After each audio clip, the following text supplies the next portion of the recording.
Hey guys, Nina here, welcoming you to another reading from the Ladies of Horror Picture Prompt Monthly Challenge, hosted by Elaine Pascale on her channel, The Godmother of Horror. If you'd like to read along or read previously published pieces, please visit spreadingthewritersword.com or ladiesofhorror.com. In the meanwhile, enjoy the reading.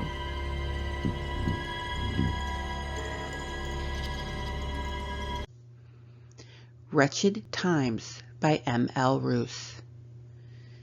Ingrid pored over the manual with a concentration so deep she did not hear the door open. She needed to find the schematic that showed her how the door was contained within the structure. It was the only chance they had for survival.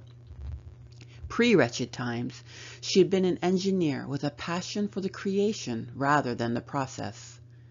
What saved her time and time again was her ingenuity, her sharpness, and always pulling together a project far more detailed and intricate than had been asked for.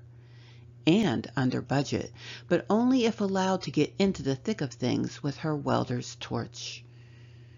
Rumors abound, as they always tend to do with bright, strong women, that she slept her way to the top. She hadn't. That her daddy paid off the board of directors of MIT, and she slept with all of them in order to gain her entrance. He hadn't, and neither did she. Or that she was a lesbian witch that sold her soul to gain a man's brain. She was, and she could be, but she would never tell. Ingrid, came the voice entering the room before the woman. Leah was tall, thin, athletic, and strong. Her black hair and kohl-rimmed eyes gave the warning. If it was not heated, then came the blades. "Ingrid," she stated louder. Ingrid glanced up quickly and back down to the manual. "Ingrid, it's over." Ingrid's eyes rose slowly, letting the statement sink in, however not quite grasping its meaning. "What do you mean? Did someone else find the plans? Can we keep it safe?" Yes and no. Yes, someone found the plans, but we were too late. It escaped. And on its way out, it took a group with it to snack on. Someone said it did not get out completely, but it's contained in the airlock. No, he wouldn't do that. It, and yes, it did.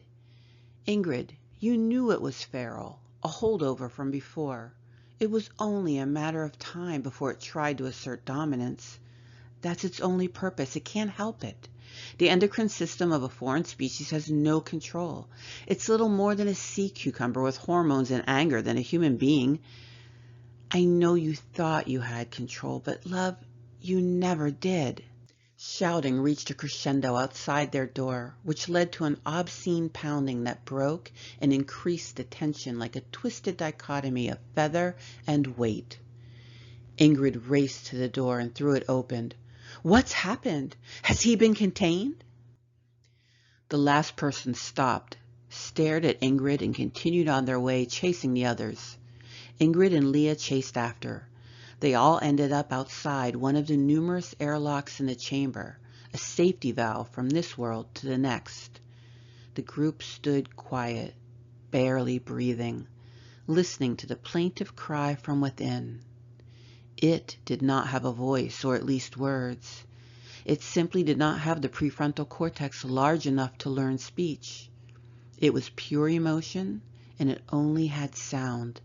Pitiful bleating and whining to indicate the semblance of a normal human emotion. Was it pity? Anger? Who knew? Ingrid placed her hand on the airlock and her forehead against the door.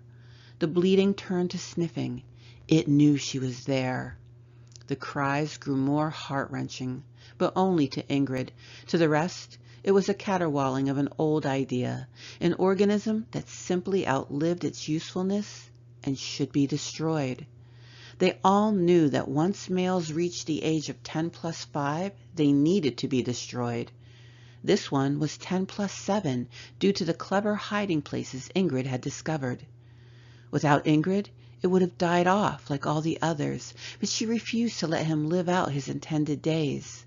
Instead, she clothed, fed, and tried to nurture him, to teach him and love him. Others had tried before her. Others will again, determined to cling to a past with hopes of redemption.